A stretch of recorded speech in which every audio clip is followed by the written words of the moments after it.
এটা নিয়ে আগে আলোচনা করি, তারপরে উপরেরটা করছি। আচ্ছা, এটা দেখো যে what twin obligations does Mandela mention. Mandela দুইটা অব্লিগেশন বা দুইটা অভিযোগ তিনি মেনশন করেছেন। সো সেই তার যে রাইটিং, সেই রাইটিং এর ভিতরে আমরা সেটা এবার একটু আলোচনা করি, বা তার সেন্স অফ অব্লিগেশনস আর কি এখানে তিনি উল্লেখ করেছেন এই রাইটিং এর ভিতরে, লং ওয়াক টু ফ্রিডমে। এটা এবার আমরা আলোচনা করব। সো নেলসন ম্যান্ডেলা তার যে autobiographical writing long walk two freedom, আমি গতদিনে বলেছি অটোবায়োগ্রাফি কি, তারপরে আজকে আরেকটু স্মরণ করিয়ে দিই। একজন রাইটার যখন তার নিজের লাইফ সম্পর্কে লিখে তখন এটা অটোবায়োগ্রাফি, আর যখন একজন রাইটার অন্যের লাইফ নিয়ে লিখে তখন সেটা হয় বায়োগ্রাফি। অটো বলতে যদি নিজের হয়, তাহলে যেমন আমি যদি আমার এখন বায়োগ্রাফি লিখি তাহলে এটা হবে অটোবায়োগ্রাফি, বাট তুমি যদি কেউ আমার বায়োগ্রাফি লিখো তাহলে এটা হবে বায়োগ্রাফি, এটার অটো হলো না। ওকে, দেখো তো নেলসন ম্যান্ডেলা তার যে autobiographical writing long walk two freedom, এইটাতে তিনি বর্ণনা করেছেন যে মানে তার যে অব্লিগেশনস মানে তিনি কি বোঝাতে চাচ্ছেন বা অব্লিগেশনগুলো কি সেইগুলো।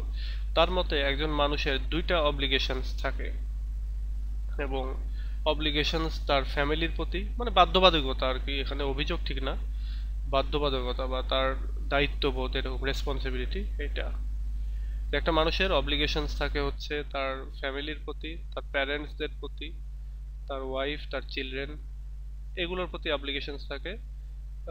অব্লিগেশন থাকে তার নিজের প্রতি, তারপরে নিজের যে মানুষ আত্মীয় স্বজন তাদের প্রতি, তারপরে আরেকটা অব্লিগেশন থাকে সেটা হচ্ছে তার কান্ট্রির প্রতি এবং তার কমিউনিটির প্রতি আর কি, দেশ এবং দেশের জনগণের প্রতি। তাহলে আমরা যেটা দেখলাম যে তার দুইটা অব্লিগেশনের ভিতরে একটা অব্লিগেশন হচ্ছে নিজস্ব ফ্যামিলি, আত্মীয় স্বজন, বাবা মা, সন্তান সন্ততি, স্বজন যারা, তাদের প্রতি একটা অব্লিগেশন, এবং কমিউনিটির প্রতি অর্থাৎ প্রতিবেশী বা আশেপাশের যে মানুষগুলো যাদেরকে আমরা চিনি তাদের প্রতি একটা অব্লিগেশন হচ্ছে একটা, মানে বাধ্যবাধকতা বা একটা রেসপন্সিবিলিটির একটা বিষয় থাকে। আর একটা থাকে হচ্ছে কান্ট্রির প্রতি, নিজের দেশের প্রতি। সো ইন এ সিভিল এবং একটা হিউম্যান সোসাইটিতে, মানে সাধারণ মানুষের যে সোসাইটি, সেই সোসাইটিতে একটা মানুষ এই অব্লিগেশনগুলো পারফর্ম করতে পারে তার নিজস্ব অ্যাবিলিটি অনুসারে, এবং তার যে সংযুক্তি মানুষের সাথে, সমাজে তার যে যোগাযোগ বা তার যে অ্যাক্টিভিটি, এগুলোর মাধ্যমে সে খুব সুন্দরভাবে এগুলো মেনটেন করতে পারে। কিন্তু একটা কান্ট্রির ক্ষেত্রে, বিশেষ করে সাউথ আফ্রিকার মতো একটা কান্ট্রির ক্ষেত্রে, যেখানে রেসিয়াল ডিসক্রিমিনেশন অর্থাৎ কি বলে এটাকে,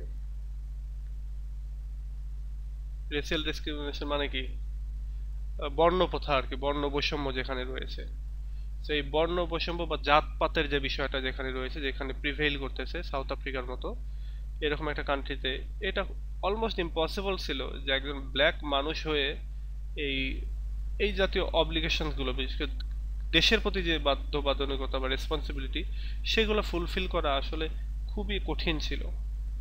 সাউথ আফ্রিকাতে একজন মানুষ যে ব্ল্যাক স্কিন যার, সে সবসময় চেষ্টা করে to live as a human being, সে মানুষ হিসেবে বেঁচে থাকার চেষ্টা করে, অথবা try to fulfil his duties, অথবা সে তার ডিউটিটা পালন করার চেষ্টা করে, যেটা মানুষের প্রতি তার দায়িত্ব, এটা সে পালন করার চেষ্টা করে।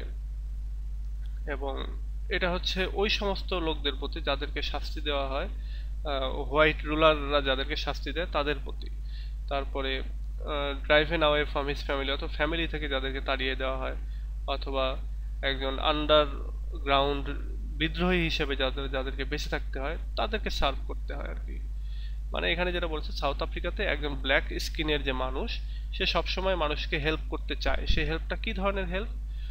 যে সমস্ত লোকগুলি বিদ্রোহ করতে গিয়ে পালিয়ে আছে, অথবা যে সমস্ত লোকগুলোকে রুলাররা শাস্তি দিয়েছে অলরেডি, তাদেরকে আহত ক্ষতবিক্ষত করেছে এরকম, অথবা যাদেরকে ফ্যামিলি থেকে তাড়িয়ে দেওয়া হয়েছে, এই সমস্ত লোকগুলোর সেবা করেই মূলত একজন ব্ল্যাক স্কিনের লোক সে এই সমাজের অব্লিগেশনটা পালন করে থাকে।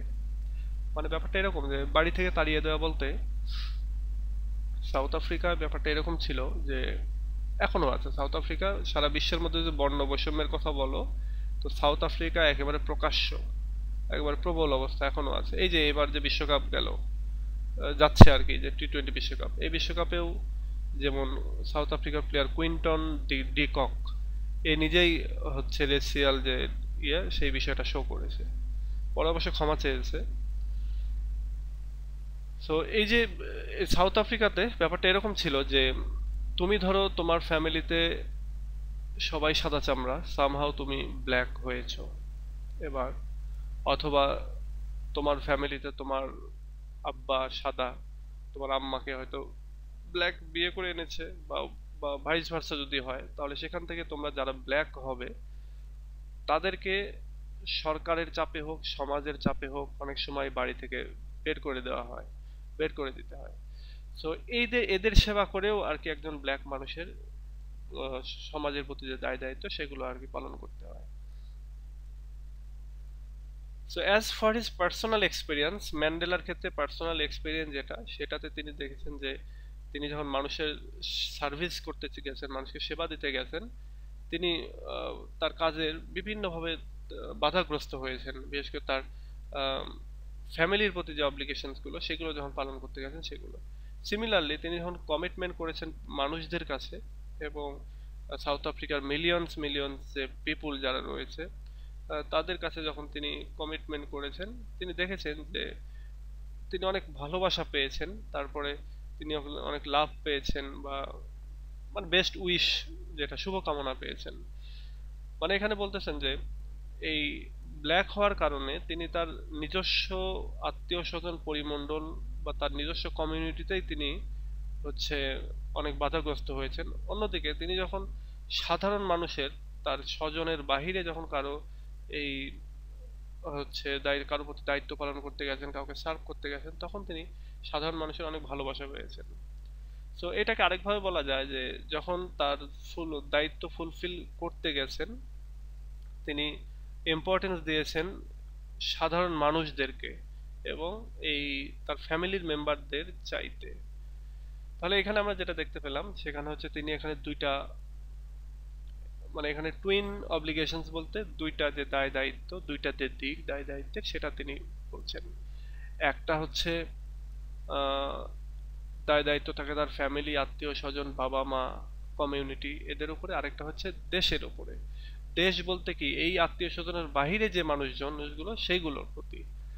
সো এটা করতে গিয়ে তিনি দেখেছেন যে আত্মীয় স্বজনের বেলায় গিয়ে তিনি অ্যাজ এ ব্ল্যাক মানুষ যখন তিনি আত্মীয় স্বজন এর সার্ভিস দিতে গেছেন তখন তিনি অনেকভাবে বাধাগ্রস্ত হয়েছেন। কিন্তু একই সঙ্গে তিনি আবার যখন দেশের মানুষের ক্ষেত্রে গিয়েছেন সেক্ষেত্রে তিনি আবার অনেক বেস্ট উইশ পেয়েছেন, অনেক ভালোবাসা পেয়েছেন। তো এখানে তিনি যেটা এক কথা বলতে চাচ্ছেন সেটা হচ্ছে নেলসন ম্যান্ডেলা তিনি মানে তার এই যে সেন্স অফ অব্লিগেশন, এটার মাধ্যমে তিনি মূলত তার সার্ভিসটাকে নিজের আত্মীয় স্বজন পরিমণ্ডল বা ফ্যামিলির বাহিরে তিনি সাধারণ মানুষকে বেশি হেল্প করতে বা সার্ভ করতে পছন্দ করেছেন এটার মাধ্যমে।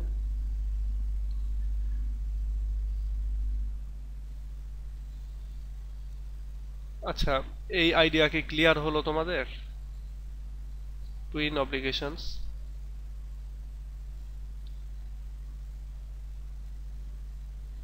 এই যে কিছু আছে এগুলো সহজ।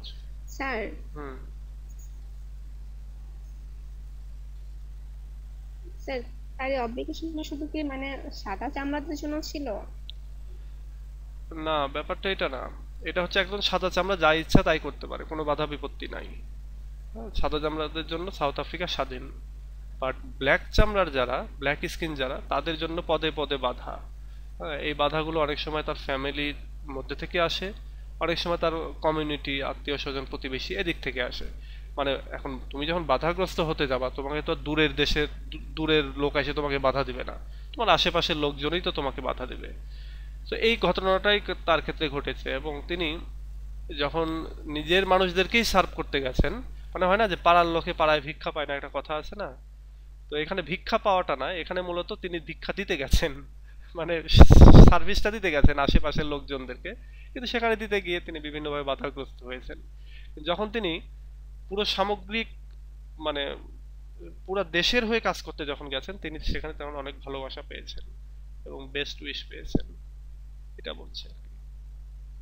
তার দুইটা দায়িত্ব, দুইটা দায়িত্বের ভেতরে তিনি যখন দেশের নিজের কমিউনিটির ভেতর দায়িত্ব পালন করতে গিয়েছেন, তিনি বাধাগ্রস্ত হয়েছেন। তিনি যখন পুরো দেশের মানুষের হয়ে যখন দায়িত্ব পালন করতে গিয়েছেন, তখন তিনি হচ্ছে হয়েছেন আর কি, অনেক ভালোবাসা পেয়েছেন। কারণ এখানে বিষয় আছে যে পুরো দেশের হয়ে মানে তো সাদা চামড়ারও কি, সাদা চামড়ার ঠিক না এখানে। আহ, এদের যে দুইটা, এদের এদের যে মতাদর্শ ছিল যে লিবার্টি অ্যান্ড ইকুয়ালিটি, তো এই আদর্শে যারা বিশ্বাসী ছিল, বা এক কথা আরেকটা জিনিস বলতে পারো, সেটা হচ্ছে অপ্রেসড যারা ছিল, যাদেরকে অত্যাচার করা হতো বা দমন পীড়ন চালানো হতো, মানে এরকম অনেক সাদা চামড়ারও হয়তো ছিল যারা এদের সাথে এই নেলসন ম্যান্ডেলাকে পছন্দ করতো। আর অপ্রেসড শ্রেণী আসলে খুব বড় শ্রেণী হয় না, অপ্রেসড শ্রেণী খুব কম সংখ্যকই হয়, সরি অপ্রেসর আর কি, রুলার শ্রেণী। তো এখানে রুলার শ্রেণী ছিল হচ্ছে হোয়াইট পিপুল। তো তাদের বাহিরে যত লোক ছিল যারা লিবার্টি ইকুয়ালিটিতে বিশ্বাসী, যারা চায় যে দেশ স্বাধীন হোক, এই জাতীয় বৈষম্য না থাকুক, তারা সবাই নেলসন ম্যান্ডেলাকে ভালোবেসেছিল।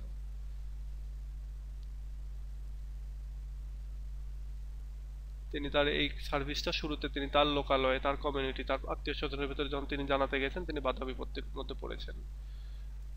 কিন্তু যখন তিনি পুরো সামগ্রিক সারা দেশে যখন তিনি ছড়িয়ে দিতে শুরু করেছেন, তখন তিনি ভালোবাসা পেতে শুরু করেছেন। আচ্ছা, এবার আমরা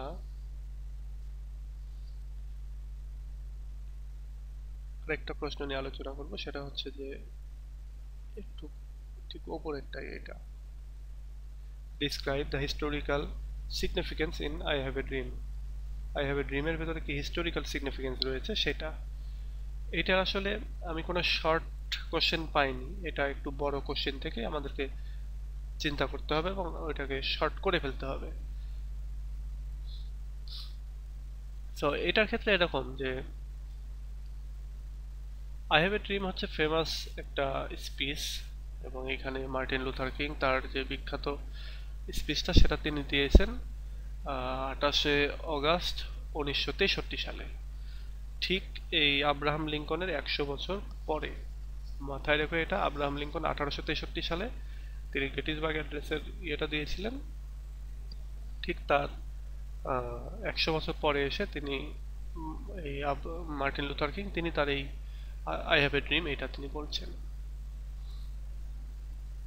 এই যে বলছে from the steps of the Lincoln's Memorial, এবং এটা তিনি করেছিলেন যে লিঙ্কনস যে মেমোরিয়াল যেটা, তারই হচ্ছে ওই জায়গাতে আর কি, ওয়াশিংটন ডিসিতে তিনি এটা করেছিলেন। এবং তিনি এটা করেছিলেন এই আই হ্যাভ এ ড্রিমের বক্তৃতাটা দিয়েছিলেন ফর জবস অ্যান্ড ফ্রিডম, স্বাধীনতা এবং সাধারণ মানুষের যে জবের ক্ষেত্রে যে সমতা সেটার বিষয়ে। তো এই স্পিচে কিং তিনি রেসিয়াল যে ইকুয়ালিটি সেটা তিনি চেয়েছেন, সেটার প্রতি ডাক দিয়েছেন সাধারণ মানুষকে, এবং তিনি এই যে ব্ল্যাক পিপুলদের এগেনস্টে যে ডিসক্রিমিনেশন যেটা হচ্ছে বৈষম্য, সেটার তিনি একটা অবসান চেয়েছেন। এবং এটা মানে অ্যাকচুয়ালি এটাকে তিনি একটা ডিফাইনিং মুভমেন্ট অফ সিভিল, আচ্ছা of American civil rights movement, তিনি এটাকে বলেছেন যে একটা ডিফাইনিং মুভমেন্ট বা ডিফাইনিং মুভমেন্ট, আমেরিকান সিভিল রাইটসের একটা ডিফাইনিং মুভমেন্ট এটা, যে আমেরিকা কোন দিকে যাবে এটা এটা আর কি তিনি ডিফাইন করতে চেয়েছেন।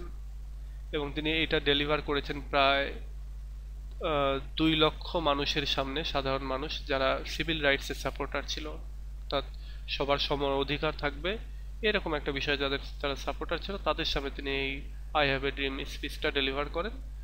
এবং এই ড্রিমটাকে বলা হয় মাঝে মাঝে যে এটা হচ্ছে ওয়ান অফ দ্য গ্রেটেস্ট একটা স্পিচ এবং মোস্ট নোটেবল স্পিচ হিউম্যান হিস্ট্রিতে।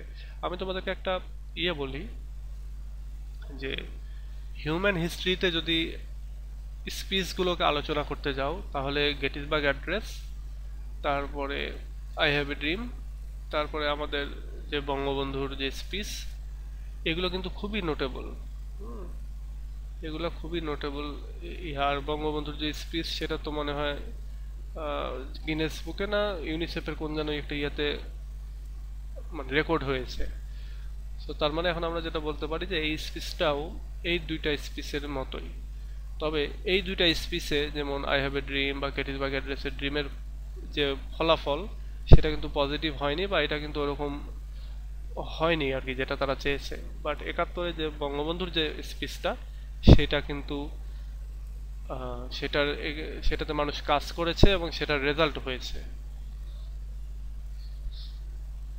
ওকে, আচ্ছা, দা আমেরিকান যে ডিক্লারেশন অফ ইন্ডিপেন্ডেন্স, আমেরিকার যে স্বাধীনতার যে ঘোষণা যখন করা হয়, তখন মানুষ স্বাধীনতা এবং ইকুয়ালিটি, ফ্রিডম এবং ইকুয়ালিটিতে তারা প্রমিসড করেছিল, তারা প্রতিজ্ঞাবদ্ধ ছিল যে সব মানুষের জন্য তারা স্বাধীনতা এবং হচ্ছে মানে ফ্রিডম অ্যান্ড ইকুয়ালিটি, স্বাধীনতা এবং সমতা নিশ্চিত করবে। কিন্তু অলমোস্ট 2টা সেঞ্চুরি চলে যে গেছে, তারপরেও এই ডিক্লারেশন অফ ব্ল্যাক পিপলদের যে স্বাধীনতা সেটা এখনো আর কি নিশ্চিত হয়নি, এবং এখানে সমাজে এখনো পৃথকীকরণ যেটা সেটা রয়েছে, রেসিয়াল পৃথকীকরণ, বর্ণ বৈষম্য যেটা সেটা রয়েছে, এবং একই সঙ্গে বর্ণের মাধ্যমে যে আলাদা করা এটাও রয়েছে। এবং আমেরিকা সিভিল ওয়ার, বিশেষ করে 1861 থেকে 1865 সালে এই সময়টাতে সিভিল ওয়ার হয়েছে এই নর্দার্ন এবং সাউদার্ন স্টেটগুলোর মধ্যে এই স্ল্যাভারির ইস্যু নিয়ে, এবং এইটার একটা উদ্দেশ্য ছিল যে সোশ্যাল যে ম্যালাডি বা সোশ্যাল যে মানে স্ল্যাভারিটা ওই সময় ছিল একটা সামাজিক ব্যাধির মতো, এবং এই ব্যাধিটার একটা এন্ড হবে, এইটা চিন্তা করে আসলে সে সময় ওই গৃহযুদ্ধটা হয়েছিল। তো গৃহযুদ্ধ শেষ হলো, কিন্তু তারপরেও এই যে উদ্দেশ্যে গৃহযুদ্ধ হলো সেটা কিন্তু বাস্তবে রূপ নিল না।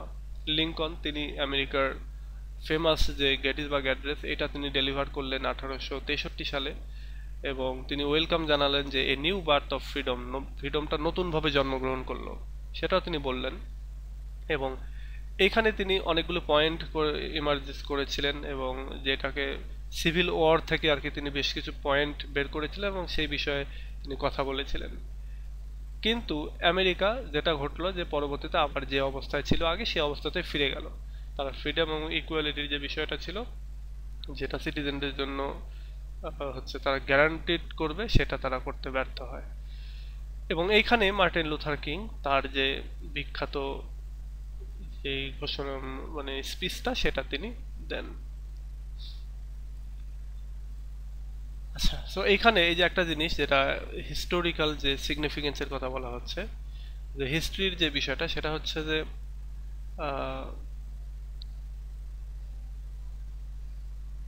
আমেরিকার যে স্বাধীনতা 1776 সালে, এবং স্বাধীনতার মূল যে কথা ছিল, মূল মন্ত্র যেটা ছিল সেটা হচ্ছে যে ফ্রিডম অ্যান্ড ইকুয়ালিটি।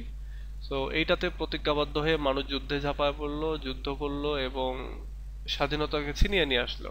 এবং স্বাধীনতার পরে যেটা দেখা গেল যে 100 বছর পরেও সেটা হলো না, বরং সাউদার্ন এবং নর্দার্ন স্টেটের মানুষেরা স্ল্যাভারির নিয়ে যুদ্ধে জড়িয়ে পড়লো। স্ল্যাভারির ফলে হচ্ছে মানে পরে যখন গৃহযুদ্ধ যখন হলো, গৃহযুদ্ধের পরে তারা গৃহযুদ্ধ শেষ হলো, বাট এই প্রথাটা আর বিলুপ্ত হয়নি, যদিও কাগজে কলমে বিলুপ্ত, বাট এটা তখন চলতেই থাকে।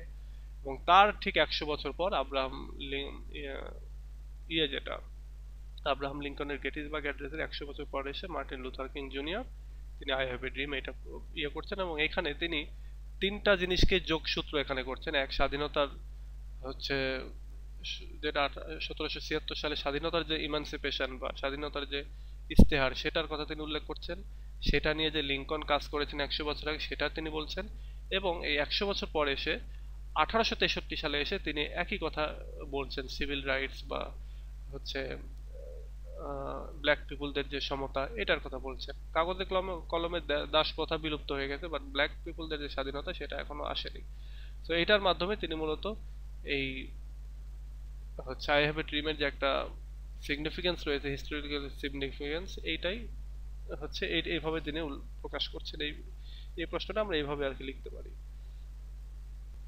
আচ্ছা, সো এখন এইভাবে বলা যেতে পারে যে এই কিং মার্টিন লুথার কিং এর যে স্পিচটা আই হ্যাভ এ ড্রিম, এটা হচ্ছে একটা powerful call for freedom and equality, স্বাধীনতা এবং সমতার প্রতি একটা ডাক, শক্তিশালী একটা ডাক for the black people of America, আমেরিকার ব্ল্যাক পিপলদের জন্য আর কি। এবং it has a great historical significance, আমরা এইভাবে আর কি এভাবে এইটা বলতে পারি। আচ্ছা, এখনই আমাদের এইটা কেটে যাবে, সো আমি এখন কেটে দিচ্ছি, কেটে দিয়ে আরো একবার তোমরা জয়েন করো, আর একটু কুইকলি জয়েন করিও যাতে করে আমরা চালিয়ে যেতে পারি। এরপরে আমরা এইগুলো নিয়ে আলোচনা করব। আচ্ছা, আমরা তাহলে এবার আমরা এই নিচের এই যে এই দুইটা কোশ্চেন নিয়ে আলোচনা করি। সেটা হলো অ্যারাবি থেকে এই দুইটা। আচ্ছা দেখো, সেটা হলো যে who is the protagonist of the story Araby and what does he aspire to achieve and why. এটা খুবই ইজি কোশ্চেন, তারপরেও একটু আলোচনা করি। আসলে এই শর্ট স্টোরি যেগুলো, সেগুলো খুবই ইজি, এগুলো নিঃসন্দেহে, এগুলোতে কঠিনের কিছু নেই। জাস্ট স্টোরিগুলো জানবা তাহলে হয়ে যাবে। দেখো, বলা হচ্ছে ন্যারেটর, এখানকার এই যে অ্যারাবি যে স্টোরিটা, জেমস জোসি বা জয়সি যেটাই বলো না কেন, তার যে স্টোরি অ্যারাবি, এই অ্যারাবির প্রধান যে ক্যারেক্টার বা এখানকার ন্যারেটর, সেটা হচ্ছে একটা অ্যাডোলেসেন্ট বয়, একটা বালক, উঠতি বা কিশোর বালক এখানকার প্রোটাগনিস্ট। এবং এই উঠতি বালক সে হচ্ছে, তার খুবই স্ট্রং একটা মানসিকতা এবং স্ট্রং স্ট্রং যে সেন্সিবিলিটি সেটা রয়েছে। এবং আরেকটা জিনিস যেটা, যে তার প্যাশন অফ লাভ এটা রয়েছে, বিশেষ করে মানে তার এক প্রতিবেশী বা তার বন্ধুর একটা বোন, সেই বোনের প্রতি তার যে ভালোবাসা, যেটাকে বলা হচ্ছে এখানে যে ম্যানগানস সিস্টার, মানে তারা একসঙ্গে খেলে। সো তাদের ভেতরে একজনের আর কি বোন, তো তার প্রতি সে একটু ভালোবাসা ফিল করে, যেটা একদম কিশোর বয়সের যে ভালোবাসা যেরকমটা হয় সেরকম। এটা কম বেশি তোমরাও ফিল করেছো, তো এটা জানো আর কি। এই কিশোর বয়সের ভালোবাসা বলতে ধরো 7-8, 7-8-এ যে ভালোবাসাটা ফিল করে সবাই, সেটাই হচ্ছে কিশোর বয়সের ভালোবাসা। আচ্ছা, সো ফর এ টিনএজ, একজন টিনেজ বয়ের কাছে ম্যানগানের সিস্টার প্রতি যে ভালোবাসাটা, এই ভালোবাসাটা মূলত তার আইডিয়াল অফ বিউটি আর কি। সে হচ্ছে ম্যানগানের সিস্টারটা তার কাছে বিউটির একটা আদর্শ বলতে পারো, অর্থাৎ তাকে খুবই ভালো লাগে তার। তো তার কাছে এই তার যে ম্যানগানের যে সিস্টার, সেই সিস্টার হচ্ছে একটা হেভেনলি চার্ম, একটা সাবলিমিটি, তারপরে একটা পিওর একটা মানে ভালোবাসার একটা মানুষ তার কাছে। এবং সে সব সময়ের জন্যই তাকে দেখার চেষ্টা করে, প্রতিদিনই সে দেখে। এবং যখন সে স্কুলে যায়, হি ফলো স্যার, সে তাকে ফলো করে। এবং লাস্ট মিনিটে যখন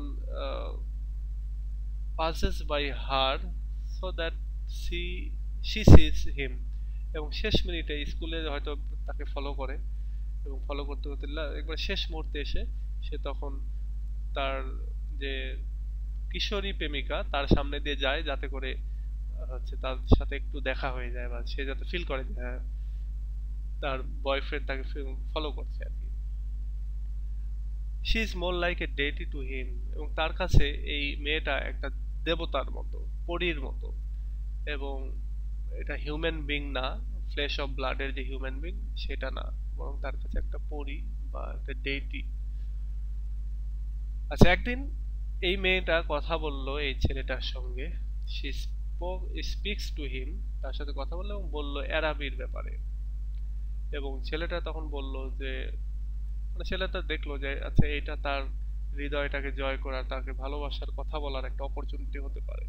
এবং সে এবার বললো যে হ্যাঁ, অ্যারাবি এটা তো আমি জানি, চিনি, সবই ওকে। তো আমি এখান থেকে, এখানে তো মেলা হয়, বা এই মেলাতে গিয়ে আমি তোমার জন্য একটা গিফট নিয়ে আসবো। তাই এখন ভালো লেগেছে যে মেয়েটাকে, সেই মেয়েটাকে এরকম একটা প্রতিশ্রুতি দিয়ে ফেলেছে, তো এটা তাকে নিয়ে আসতেই হবে। তো বলছে in a highly romantic imagination, খুবই রোমান্টিক ইমাজিনেশন থেকে এই ছেলেটা অ্যারাবিতে সে ওখানে গেল, এবং conceived as an ideal place of beauty and romance. এবং অ্যারাবিটাকে সে একটা তার মানে ইমাজিনেশনের মাধ্যমে সে এটাকে ভাবছে যে অ্যারাবি এটা খুব ভালো একটা জায়গা, এবং তার কাছে আইডিয়ালি এটা অনেক ভালো আর কি সব দিক থেকেই। এবং সেখানে সে গিফট পাবে তার প্রেমিকার জন্য, এরকম একটা বিষয় দিয়ে তার কাছে একটা আইডিয়াল প্লেস হয়ে দাঁড়িয়েছে অ্যারাবি। এবং সে আরবিতে যাওয়ার স্বপ্ন দেখছে আর কি, আরবি থেকে গিফট এনে দিবে এরকম একটা। সে বলে যে মানে হি rebels in the dream of an ideal place where dreams will be fulfilled, এবং সে একটা প্লেসের হচ্ছে ড্রিম করে, মানে স্বপ্ন দেখে, যেখানে গেলে মূলত তার স্বপ্নটা পরিপূর্ণ হবে। মানে ডাবল স্বপ্ন দেখো, তুমি স্বপ্ন দেখছো যে আমি ঢাকা যাব, এবং আরেকটা স্বপ্ন দেখছো যে ঢাকা গেলেই আমার স্বপ্নটা পরিপূর্ণ হবে। তো ঢাকা গেলে হয়তো অন্য একটা কাজ করবা যেটাও তোমার স্বপ্ন। সো এটা আর কি, এটার কথা বলা হচ্ছে যে এই স্বপ্ন। আচ্ছা, আলটিমেটলি যেটা হয় যে তার মানে তার যে একটা গোল ছিল যে তার ম্যানগানের সিস্টারের জন্য সে কিছু একটা কিনবে, সেই গোলটা মানে his ultimate goal is to buy her something, তার জন্য কিছু একটা কিনবে এবং তার যে আহ, মানে তার মন জয় করবে সে শেষ পর্যন্ত, এটা আর কি তার একটা প্ল্যান ছিল। কিন্তু মানে he has romanticized about how long will be and he thinks Arabi will help him achieve his goal, এবং সে চিন্তা করতো যে রোমান্টিসাইজ করতো আর কি, রোমান্টিসাইজ বলতে তো রোমান্টিক যে চিন্তা ভাবনা সেটা আর কি। সে চিন্তা করতো যে কখন সে আরবি পৌঁছাবে, কখন সে আরবি থেকে তার অ্যাডোলেসেন্ট প্রেমিকার জন্য আর কি, কিশোরী প্রেমিকার জন্য সে গিফট কিনবে। এটাই ছিল তার গোল এবং সে এটার জন্য অ্যাসপায়ার করতো, সে এটার জন্যই আরবিতে যেতে চেয়েছিল। এটা তাহলে এই প্রশ্নটা যদি আমরা একবারে একটা অ্যান্সার করতে চাই এই প্রশ্নটার, যে who is the protagonist of the story Araby, তো বলবো যে এভাবে যে the protagonist of the story Araby written by James Joyce is the narrator, তারপরে একটা কমা দিয়ে বলবো a adolescent an adolescent boy. What does he aspire to achieve and why. তো এখানে aspire to achieve and why, এখানে বেশ কয়েকটা জিনিস সে অ্যাচিভ করতে চেয়েছে।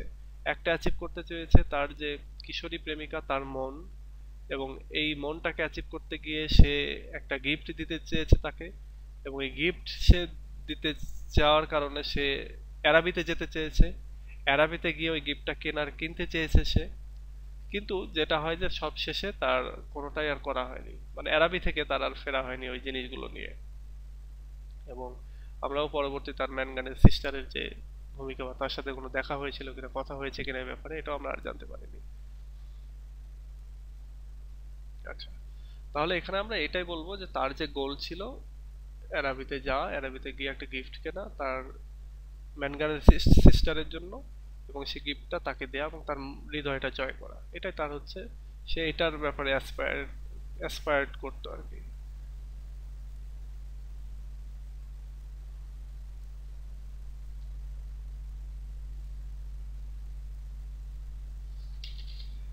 আচ্ছা, এবার আমরা নিচেরটা জানার চেষ্টা করব, নিচের যে কোশ্চেনটা সেটা, যে how was the narrator disillusion at the end of the story, মানে কিভাবে তার যে স্বপ্নটা সে স্বপ্নটা ভেঙে গেল। তো সেটা এবার আমরা দেখব। যে অ্যারাবি হচ্ছে জেমস জয়েসের খুবই সুন্দর একটা হচ্ছে শর্ট স্টোরি, যেখানে তিনি একটা অ্যাডোলেসেন্ট, একটা ন্যারেটর বা একটা বয় এবং তার যে সুন্দরী কিশোরী প্রেমিকা তার স্টোরি তিনি তুলে ধরেছেন, এবং সেইখানে এই অ্যাডোলেসেন্ট বয়ের মাধ্যমে তিনি একটা জিনিস আমাদেরকে এক্সপিরিয়েন্স করিয়েছেন, সে একটা হচ্ছে ইনোসেন্ট লাভ, এবং ইনোসেন্স থেকে ম্যাচিউরিটিতে যে যাওয়ার যে ট্রান্সফরমেশন, এই লেভেলটা আমাদেরকে তিনি দেখিয়ে দিয়েছেন। ন্যারেটর এখানে একটা লোনলি লাইফ সে হচ্ছে লিড করে, তার আশেপাশে খুব একটা যে মানে ইয়ে রয়েছে মানুষজন বা খুব জানা গোনা রয়েছে এরকম কিছু না, সে জাস্ট ছোটবেলার বন্ধু বান্ধবদের সাথে যে খেলাধুলা সে খেলাধুলাটা করে আর কি। সো এই একটা অবস্থায় সে একদিন তার এক বন্ধু ম্যানগানস তার সিস্টারকে দেখে ফেলে এবং তাকে তার ভালো লেগে যায়, এবং সেই সিস্টারটাও তার পাশের মানে প্রতিবেশীর বাড়ি, প্রতিবেশীরই, যেহেতু প্রতিবেশী তার বন্ধুটাও প্রতিবেশী, তো প্রতিবেশী একটা নেইবারিং একটা হাউসে সে বসবাস করে। তার রোমান্টিক যে ডিজায়ার, সেই ডিজায়ারটা become wrapped up in her, মানে তার ভেতরেই যেন তার রোমান্টিক ডিজায়ারটা আটকে যায়, এবং সে ভীষণ দেখতে থাকে যে অ্যারাবিতে সে যাবে। অ্যারাবি হচ্ছে একটা ওরিয়েন্টাল ফেয়ার, এবং সেখান থেকে তার জন্য তার যে কিশোরী প্রেমিকা তার জন্য সে কিছু একটা গিফট কিনে নিয়ে আসবে। তো এটা যখন সে চায় যে গিফট কিনে নিয়ে আসবে, সে তার প্রেমিকাকে দিবে, এইভাবে সে তার মন জয় করে নেবে, এরকম যে সে যখন ভাবতে থাকে, এবং ভাবতে ভাবতে সে একটা সময় অ্যারাবি, যে অ্যারাবির কথা বলা হচ্ছে, অ্যারাবিটা তার কাছে একটা আইডিয়াল প্লেস, এবং এটা হচ্ছে একটা symbol of beauty and romance. সেখানে সে গেলে তার ইচ্ছা পরিপূর্ণ হবে, এটা সে ভাবছে। এবং সে একটা প্ল্যান করে যে সে অ্যারাবিতে যাবে এবং একটা নাইস গিফট কিনবে এই ম্যানগানের সিস্টারের জন্য। অ্যান্ড এটা মূলত একটা, তার এই যে ম্যানগানের সিস্টারের যে মন জয় করার ক্ষেত্রে এটা হেল্প করবে বা এটা একটা কাজে দেবে। এবং এটা ভেবে যখন সে অ্যারাবিতে যায় তখন সে ফিল করে যে, মানে বলছে যে if he war A night on the Holi mission, মানে সে ফিল করছে যে এই যে সে একটা গিফট কিনতে যাচ্ছে সেটা অনেকটা হোলি মিশনের মতো মানে লাগতেছে। হোলি মিশন বলতে তোমরা তোমাদের সেকেন্ড ইয়ারেই পাবে না থার্ড ইয়ারে যেন একটা স্টোরি পাবা এরকম, এডমান্ড স্পেন্সারের। সেটা হচ্ছে মেবি রেড ক্রস নাইট নামে একটা ইয়া রয়েছে, আমি তো নামটাই ভুলে গেলাম, একটা কবিতা রয়েছে এপিক। তো ওইখানে তোমরা একটা ক্যারেক্টার পাবে, যে ক্যারেক্টারটা হচ্ছে নাম হচ্ছে রেড ক্রস নাইট, এবং সেই নাইট হচ্ছে তার প্রেমিকাকে নিয়ে যাচ্ছে সত্য উন্মোচনে বা হোলি একটা কাজে আর কি বের হচ্ছে। তো এই জায়গাটাতেও মূলত ওইটারই একটা রিফ্লেকশন রয়েছে, যে আমাদের এই ন্যারেটর সে ভাবছে যে সে তার প্রেমিকার জন্য যে গিফট কিনতে যাচ্ছে এটা মনে হচ্ছে তার কাছে ওই রকম একটা হোলি বা একটা পবিত্র কাজ, একটা পবিত্র মিশনের মতো তার কাছে মনে হচ্ছে।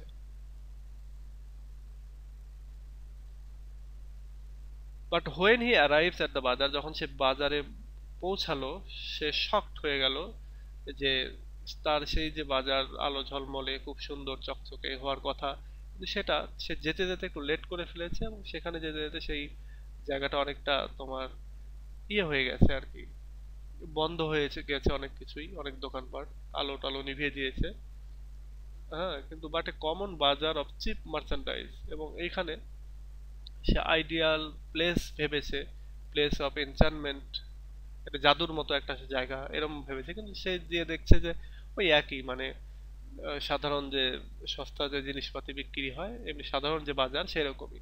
এখানে স্টল রয়েছে, এবং যে স্টলগুলি অ্যাটেন্ডেড বাই ডাল, এবং এইখানে ডাল এবং সাধারণ মানুষ দ্বারা আর কি এখানে বেচা বিক্রি হচ্ছে, এরকম একটা বিষয় এখানে উপস্থাপন করা আছে। বা এখানকার যে সাধারণ মানুষদের আনাগোনা রয়েছে এই হচ্ছে অ্যারাবি নামক বাজারে, এখানে সে তো ইলিউশন করতো যে হ্যাঁ এইখানে খুব সুন্দর জায়গা, অনেক মানুষ বা অন্য সমাজের সম্ভ্রান্ত শ্রেণীর এরকম কোনো মানুষজন যাবে এরকম কিছু, কিন্তু গিয়ে দেখছে যে না ওরকম ঠিক না।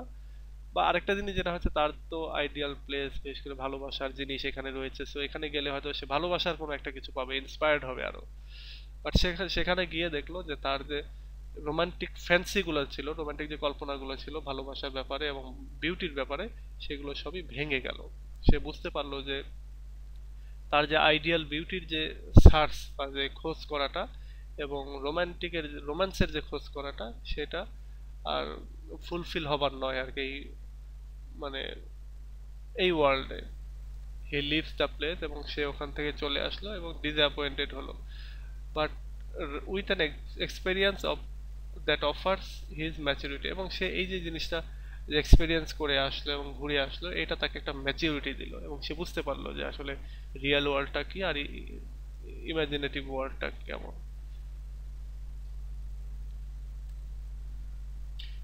আচ্ছা, কোনো কোশ্চেন থাকলে করতে পারো। স্যার, স্যার আমাদের প্রশ্নের অ্যান্সার করার ক্ষেত্রে কোনো বাধ্যবাধকতা আছে যে এইখান থেকে অ্যান্সার করতেই হবে? না, এরকম কিছু নাই, এরকম কিছু নাই, তবে একটা জিনিস তোমরা মেনটেন করবা, এটা হচ্ছে এটা অঘোষিত বাধ্যবাধকতা। সেটা হচ্ছে যখন তোমরা পার্ট সি লিখবা তখন পার্ট সি এর সবগুলো লিখে শেষ করবা, যখন পার্ট বি তখন পার্ট বি এর, যখন পার্ট সি তখন পার্ট সি এর সবগুলো শেষ করবা। তো এরকম করবা না যে পার্ট সি এর 4-5টা দিলাম, পার্ট বি এর 2টা লিখলাম, পার্ট সি এর 2টা লিখলাম, এরকম না। এটা করলে যেটা হবে যে টিচারদের খাতা দেখতে সুবিধা হয়, তোমার প্রতি একটা পজিটিভ ইমপ্রেশন তৈরি হয়।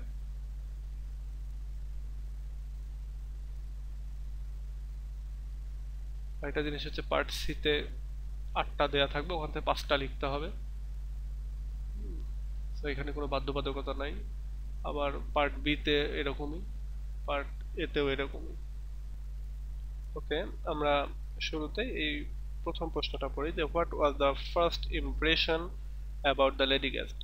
লেডি গেস্ট সম্পর্কে আমাদের যে রাইটার উইলিয়াম সামারসেট মম, তার কি হচ্ছে ইয়ে ছিল, ধারণা ছিল, বা এখানকার যে ন্যারেটর, এখানকার যে রাইটার আর কি, তার কি ধারণা ছিল সেটা আমরা দেখব।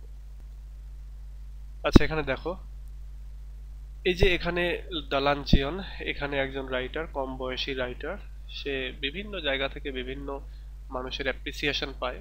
তো এরকমই একজন মানে একদিন এক মহিলার কাছ থেকে সে এরকম একটা অ্যাপ্রিসিয়েশন পাচ্ছিল, এবং অ্যাপ্রিসিয়েশনটা এরকম ছিল যে ইয়াং রাইটার সে রিসিভ করলো, একটা লেডি অ্যাডমাইরার, অর্থাৎ লেডি যে তার রাইটিং এর প্রশংসা করে এরকম। এবং অ্যাট ফয়েটস, ফয়েটস হচ্ছে একটা রেস্টুরেন্টের নাম, এবং সেই ফয়েটসে সে একটা মানে অ্যাপয়েন্টমেন্ট নিল এবং রাইটারের সাথে দেখা করতে আসলো মেয়েটা। যখন সে তার লেটারটা পেলো অ্যাপ্রিসিয়েশনের, সে ভাবলো যে মানে he thought her to be young and beautiful. সে ভাবলো যে ও আচ্ছা, এটা নিশ্চয়ই কোনো মানে সুন্দরী ইয়াং একটা মেয়ে হবে, মানে একটা রোমান্টিক ফিলিংস তার ভেতরে কাজ করতে লাগলো আর কি। Naturally he imagined having a pleasant time, এবং সে মানে ন্যাচারালি সে চিন্তা করলো যে আচ্ছা, তার সাথে যদি মিটিং করি, তার সাথে যদি একটু রেস্টুরেন্টে খাওয়া দাওয়া করি, তাহলে এটা খুব সুন্দর একটা সময় কাটবে, এবং একই সঙ্গে তার সাথে খুব সুন্দর মানে মিটিং অ্যান্ড চ্যাটিং এর মুহূর্ত কাটবে আর কি। But in reality she was not so young, কিন্তু রিয়েলিটিতে সে অতটা ইয়াং ছিল না, এবং যেটা আর কি রাইটার এক্সপেক্ট করেছিল সেরকমটা না, এবং তার অ্যাপিয়ারেন্স ছিল ইম্পোজিং রাদার দেন অ্যাট্রাকটিভ আর কি। সে অতটা অ্যাট্রাকটিভ ছিল না, বরং একটু বিরক্তিকর ছিল আর কি। এই আমাদের যে রাইটার, সে ভেবেছিল যে তাকে দেখার পরে যে এই মহিলাটা হয়তো বা 40 মতো বয়স হতে পারে, হি ওয়াজ এন উইমেন অফ 40, এবং চার্মিং এজ নো ডাউট, তার যে এজটা এটা চার্মিং এজ বলছে, এবং তার beauty fail to excite passions at first sight, এবং তার যে সৌন্দর্যটা, সেই সৌন্দর্যটা দেখে রাইটার যে একটু খুশি হবে এরকমটা হওয়ার মতো ছিল না আর কি। এবং she gave him a bad impression, এবং রাইটারকে একটা ব্যাড একটা ইমপ্রেশন দিল, হ্যাভিং এক্সেসিভ টিথ, মানে হয়তো অতিরিক্ত কিছু দাঁত ছিল তার মুখে এরকম, হোয়াইট লার্জ দাঁতগুলো হচ্ছে সাদা এবং বড় বড়, এবং even and this seemed unnecessary for any practical purpose, এবং এটা তার কাছে মানে এই দাঁতগুলি দেখে খুব বিরক্তিকর আর কি ছিল এক কথায়। তারপরেও শি ওয়াজ টকেটিভ, একটা মহিলা, এটা একটা বিষয় ছিল, এবং who knew the art of convincing a stranger, এবং তার একটা আর্ট ছিল, সেটা হচ্ছে অপরিচিত লোকদেরকে সে কনভিন্স করে ফেলতে পারতো, এবং সে তার যে ইন্টারেস্ট ছিল কথাবার্তার ব্যাপারে, বিশেষ করে রাইটারের সাথে, এটা সে শো করলো। এবং so he gave full attention to her, এবং বাধ্য হয়েই আমাদের রাইটার যেটা করলো, তার প্রতি একটা ফলস অ্যাটেনশন দিল, যদিও সে আসলে চাচ্ছিল না তার সাথে দেখা করার, সরি মানে অ্যাটেনশন দেওয়ার, কিন্তু তারপরেও তাকে দিতে হলো তার কথাবার্তা, তার অন্যান্য সব বিষয়টাতে বিষয়গুলো নিয়ে। আসলে তার অ্যাটেনশন গিয়েছিল তার খাবার দাবারের মানে ইয়ে নিয়ে, তার মানি ব্যাগের প্রতি আর কি তার অ্যাটেনশনটা ছিল। আচ্ছা, আমরা এটার what was the first impression, first ইমপ্রেশনটা কি ছিল, প্রথম ইমপ্রেশনটা তার ছিল, সে চিন্তা করেছিল যে মেয়েটা হয়তো অনেক সুন্দরী হবে, ইয়াং রাইটার প্রথম প্রথম লিখছে, তার লেখা দেখে হয়তো বা খুব ভালো হবে আর কি। তোমরা বাংলা সিনেমা দেখেছো কিনা, যে পাথরে ফুল ফুটাবো সাগরে ঢেউ থামাবো, এরকম একটা গান ছিল অমিত হাসান এবং শাবনূরের। সো ওই সিনেমার মতো ওইরকম একটা ভাব ছিল হয়তো বা, যে রাইট এখানকার যে ইয়েটা মানে ওই গানের রাইটারকে খুঁজছিল অমিত হাসান খুব করে, ঠিক এইখানেও আমাদের এই রাইটারটা ভাবছিল যে আসলে আমার যে প্রশংসাকারী সে নিশ্চয়ই খুব চার্মিং হবে, বিউটিফুল হবে, কিন্তু যখন সে তার সাথে মিট করলো, তখন সে দেখলো যে সে আসলে প্রায় 40 বছর বয়সের একটা মহিলা। সৌন্দর্য তার ভেতরে এখন আর ওরকমটা নেই, এবং তাকে দেখে পেটুক বা ভুঁড়িওয়ালা বা একটু মোটাসোটা, এবং একই সঙ্গে তার মুখে কিছু অবাঞ্ছিত দাঁত রয়েছে, মানে দাঁতের সংখ্যা বেশি।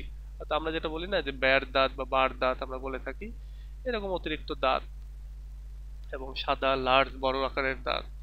এবং সে একই সঙ্গে খুবই টকেটিভ একজন লেডি, খুব কথাবার্তা বলে, বাচাল, গ্যারোলাস। এবং তার একটা স্ট্রেংথ পাওয়ার ছিল, সেটা হচ্ছে যে সে একজন অপরিচিত মানুষকে কনভিন্স করে ফেলতে পারতো। এবং এইটা আর কি দেখার পরে, এগুলো সব দেখার পরে রাইটারের ইমপ্রেশনটা তার প্রতি ভালো হয়নি, এবং সে তার প্রতি একটা ফলস অ্যাটেনশন দেয় তার কথাবার্তায় বা সবকিছুতে, বা তার প্রতি ফলস একটা ইন্টারেস্ট শো করে। তো এটাই হচ্ছে রাইটারের ফার্স্ট ইমপ্রেশন ছিল। আচ্ছা, এরপরে আমরা নেক্সট যে কোশ্চেনটা সেটা হচ্ছে যে আইরনি। আইরনি আমরা একটা বড় কোশ্চেন থেকে আলোচনা করব, তো এটা 3 নম্বরে আলোচনা করছি। এখন আমরা এটা আলোচনা করি যে, but I have had my revenge at last, who is the narrator of the line and elucidate the line, the following line। এই লাইনটা কে বলেছিল? সো এই লাইনটা মূলত বলেছিল আমাদের যে রাইটার, লান্সিয়নের যে রাইটার, সে আর কি এই লাইনটা বলেছিল, বাট আই হ্যাভ হ্যাড, আমি নিয়েছিলাম, মাই রেভেন্স অ্যাট লাস্ট, আমার যে প্রতিশোধ, সে প্রতিশোধটা আমি নিয়েছিলাম শেষে। তো এটা কিভাবে নিয়েছিল এটা এবার আমরা আলোচনা করি। আচ্ছা, who is the narrator of this line? তাহলে এখানে আমরা বলবো the speaker of the short story the luncheon has uttered this line. মানে এটুকু বলার পরে এরপরে আমরা বলবো এটা আসলে ব্যাখ্যা। এইখানে এভাবেও লিখতে পারো, আবার যদি বলে এক্সপ্লেইন দিস লাইন, মানে ব্যাখ্যা করতে বলে, তখন তুমি উৎস প্রসঙ্গ সব এমনিতে সবই লিখতে হবে আর কি, কিন্তু তখন এটা আলাদা আলাদা করে প্যারা করে দিতে হবে। একটা প্যারায় দিতে হবে শুরুতে উৎস, অর্থাৎ কোথা থেকে নেওয়া হয়েছে সেটা, আরেকটা প্যারাতে দিতে হবে কনটেক্সট, কি বলা হয়েছে এই লাইনটাতে, এক লাইনে প্রসঙ্গটা কি, এর পরের লাইনে গিয়ে বিস্তারিত করতে হবে। যেভাবে এক্সপ্লেনেশন লেখে আমি তোমাদের রাইটিং স্কিলে মেবি এটা, রিডিং স্কিলে মেবি দেখিয়ে দিয়েছি, বলে দিয়েছি ভিডিওতে, ওইভাবে লিখতে হবে। আর এমনিতেই যদি এইভাবে থাকে যে who is the narrator of this line elucidate, মানে সাধারণ কোশ্চেন, তখন তোমরা এমনিতে স্বাভাবিকভাবে যে হু ইজ, প্রথমে এই অংশ হু ইজ দ্য ন্যারেটর, এই অংশের তুমি অ্যান্সার দিলা, তারপরে এটাকে ব্যাখ্যা করলা। তো আমরা এই সাধারণ প্রশ্ন হিসেবে ব্যাখ্যা করছি। দেখো, যে narrator of the luncheon is the speaker of this sentence, এটা বলার পরে আমরা বলবো যে কিভাবে এটা কি হলো। সো একটা ফলস অ্যাপ্রিসিয়েশনের মাধ্যমে যখন আমাদের এই লেডি অ্যাডমাইরার, লেডি প্রশংসাকারী যখন ইয়াং রাইটারের, মানে রাইটারের সঙ্গে একটু ফ্ল্যাটার্ড বা প্রতারণা বা ছল চাতুরি করলো, এবং তার কাছ থেকে বেশ কিছু টাকা পয়সা খুইয়ে ফয়েটস রেস্টুরেন্টে তার সাথে মিট করে তার কিছু টাকা পয়সা নষ্ট করলো বা খেলো আর কি, খাওয়া দাওয়া করলো, এবং রাইটারের প্রতি একটা বিরক্তির কারণ হয়ে দাঁড়িয়েলো। আগে রাইটারের মানি ব্যাগ ফাঁকা করে দিলে, এবং এর ফলে তার যে দুশ্চিন্তা, তার যে দুঃসময়ের যে যে ভয়, সেই সেই জিনিসগুলো সে ফিল করতে থাকলো। তো lady was accidentally received by the writer at the restaurant, বলছে এই লেডিটাকে অ্যাকর্ডিংলি রিসিভড, সরি অ্যাক্সিডেন্টালি না, অ্যাকর্ডিংলি আর কি, মানে তাদের মধ্যে একটা চিঠি আদান প্রদান হলো, এবং তারা মিটিং এর ডেট ফিক্সড করলো, তারা ফয়েটস রেস্টুরেন্টে গিয়ে দেখা করলো। তো এখানে আমাদের যে ন্যারেটর, এখানকার ন্যারেটরের ইনকাম ছিল হচ্ছে খুবই সামান্য, এবং সে প্ল্যান করেছিল যে একটা ছোটখাটো লাঞ্চের ব্যবস্থা করবে, এবং যেটার মাধ্যমে তার খুব বেশি টাকা খরচ হবে না, এবং সর্বোচ্চ 15 ফ্রাঙ্ক এর মতো আর কি খরচ করবে। ফ্রান্সের যে টাকা, সে টাকা হচ্ছে ফ্রাঙ্ক। কিন্তু লেডি, এই যে এখানকার যে লেডি অ্যাডমায়ার, সে একটু মানে ছল চাতুরি, ছলনাময়ী ছিল, এবং সে হচ্ছে লাভার অফ আর্ট, এটা সে মূলত বলছিল, কিন্তু আসলে সে লাভার অফ আর্ট না, সে হচ্ছে পেটুক ছিল আর কি, সে খেতে চাচ্ছিল। যদিও এখানে বলছিল আমি I am lover of art, literature, music, কিন্তু এগুলো সবই ছল চাতুরি ছিল। সে ডিক্লার করলো যে she never at anything for lunch. আচ্ছা, সে এরকম ভাবে, এরকম রেস্টুরেন্টে এরকম ভাবে সে কখনো দুপুরবেলায় এত খাবার খায় না। If she at at all, যদি সে কিছু খেয়েই থাকে তাহলে সে সামান্য কিছু খাবার খায়, খুব বেশি খায় না আর কি। মানে এরকম হয় না যে খেতে পারি না বউ, এই এটা এটা খেলাম, খাই, এরকম অনেকেই হাস্যরসাত্মক ভাবে প্রেজেন্ট করে এরকম আর কি কথাবার্তা, যে আমি তেমন খেতে পারি না, শুধু এটা এটা খাই। কিন্তু প্র্যাকটিক্যালি যেটা ঘটলো যে সে মানে রাইটারের কে একের পর এক অর্ডার দিতেই থাকলো, এবং অর্ডার দিতে দিতে প্রায় আহ, মানে for her half A dozen costly item, প্রায় 6টার মতো কস্টলি আইটেম সে অর্ডার দিয়ে ফেললো। এবং এখানে ছিল ফুড, ড্রিঙ্ক, বিশেষ করে এখানে স্যালমন, তারপরে ক্যাভিয়ার, শ্যাম্পেইন, অ্যাসপারাগাস, তারপর আইসক্রিম, কফি, পিস, এই এতগুলো আর কি জিনিস ছিল। এবং যখন এগুলো অর্ডার দিতে থাকলো, রাইটার খুবই আপসেট হয়ে গেল তার মানে এই মহিলার খাবারের প্রতি তার লোভ দেখে, এবং তার যে ম্যানারিজম বা ম্যানার, সেটা দেখে আর কি সে অবাক হয়ে গেল এবং বিরক্ত প্রকাশ করতে থাকলো আর কি। রাইটার খুবই প্যানিক ফিল করতে থাকলো, তাকে প্যানিক সিজ করলো যে, এবং একই সঙ্গে সে হেল্পলেসও হয়ে পড়লো। কারণ সে যদি আজকেই তার সমস্ত পকেট মানিটা খরচ করে ফেলে, তাহলে পরবর্তীতে সে কি করবে? ইভেন সে যেভাবে খাচ্ছে এমনও হয়ে যেতে পারে তার পকেটে বিল দেওয়ার মতো টাকা নাও থাকতে পারে। So after 20 years he saw the lady. So প্রায় 20 বছর পরে সে মেয়েটাকে দেখছে থিয়েটারে, এবং identified her, but this time she was very fat.